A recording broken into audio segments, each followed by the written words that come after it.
po mga kabibe, yun po yung mga ganapan kaninang morning, tas ngayon po na hapon. So ngayon po mga kabebe ay kasi nga last nga po is Friday nga po dumating po yung mga alagang itik natin hapon po. So it means mag-iisang linggo po sila bukas. At yun nga po mga kabebe, sa 3 sako po ng Integra 1 po ay naubos po nila ngayon po mga kabebe. At yun nga po mga kabebe, kasi nga naubos nga po yung Integra 1 po sa mga alagang seo natin. So it means mag-change feeding na naman po ulit tayo. At yun nga po, nag-change feeding nga ulit tayo. At ito nga po is 2 na po.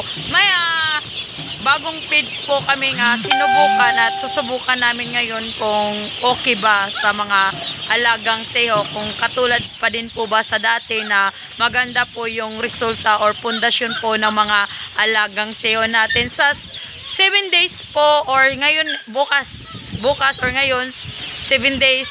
Yun nga po mga kabebe, malaki na po yung mga pagbabago. At yun nga, ay makikita nyo naman po sa forma o hugis po ng katawan nilang ibang-iba na po. Naging times 2 na po yung laki ng katawan po ng mga alagang seo natin. At ito na nga po mga kabebe, yan po yung feeding time po ng mga alagang itik natin. Kung dati ay parang normal lang po yung kainan nila. So ngayon nangyari po na ilang days na po itong mga alagang seo natin is masyado na po talaga silang malikot, malakas na pong kumain, at yun nga ay nag-aagawan na po sila ng pagkain. Yun din po yung number 1 po talaga mga kabebe, pag ganitong seo po talaga, unang linggo po ng mga seo ay dapat po talaga na ibigay mo po lahat ng pundasyon na nararapat sa kanila, kasi nga po mga kabebe, lalo na pag ganito po ng paraan po ng pag-aalaga ko po is free range po. At yun nga po, baka nga po ngayong linggo na to ay ililipat nga po natin itong mga alagang itik natin, kasi nga po sa paraan po ng pag-aalaga po ng itik is free range po. Yun nga po mga kabebe, kunting kaalaman lang po. Pag ito pong mga alagang seo natin na isang linggo na po, tas hindi po natin sila pinapaliguan. Ang problema po kasi mga kabebe is yung mga balahibo po ng katawan nila. Maliban po sa matagal tumubo, magiging problema kasi magiging kalbo po itong mga alagang seo natin. At magre-resulta po yon sa darating na buwan.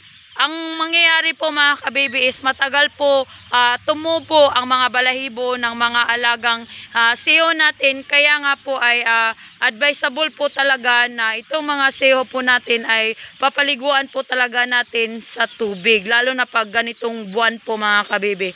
At yun nga po mga kabebe, pag ganitong buwan nga po ng mga seo ay kailangan po talaga natin silang patikimin ng tubig. At sa ganun, itong mga balahibo po nila as madaling tumubo, tas kuminis at madali silang lumaki po mga kabebe. Kasi nga itong mga alagang seo natin or itik is tubig po talaga yung kailangan po nila ng katawan. Kasi itong mga alagang seo natin is mainit po itong mga katawan nila.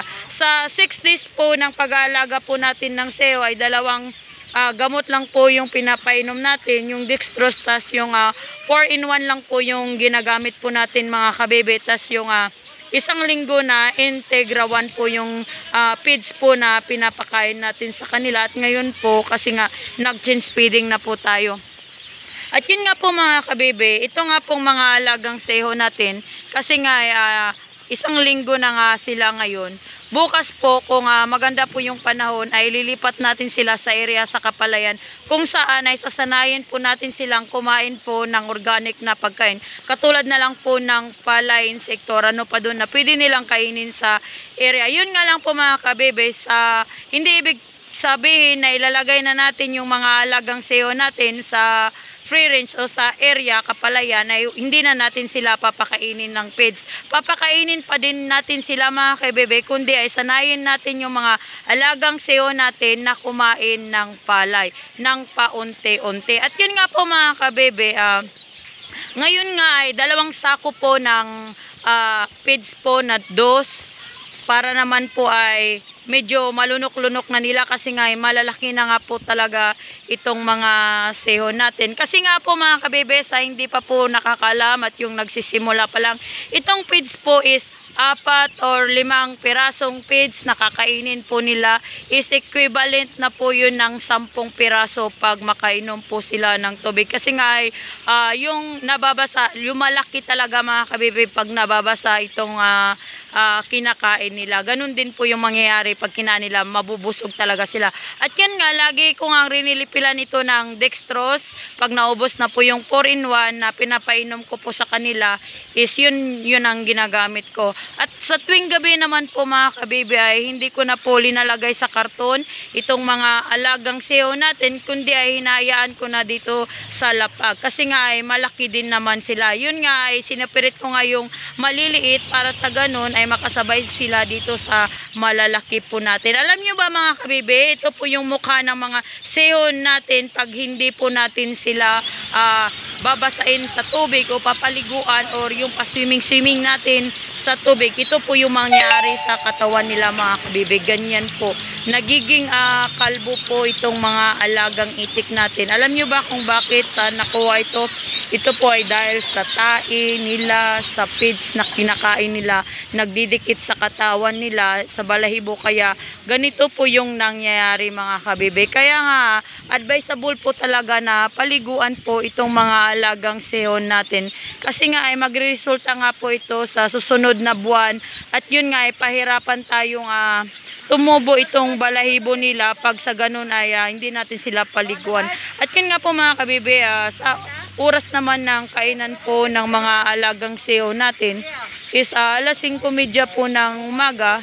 Huwag muna natin silang pakainin, kundi ay papainumin mo muna natin sila ng vitamins nila na with antibiotic para yung vitamins talaga ay andun talaga sa katawan nila, yung saktong pundasyon talaga ng katawan nila. Kasi nga buong araw nga sila ay gabi nga sila, tas mahaba yung pahinga nila para yung iniinom nila ay yung didikit talaga dun sa mga cells po ng mga alagang itik natin, at saka din natin ito papakainin. At yun nga po mga kabibi, itong mga alagang seho natin, yan po.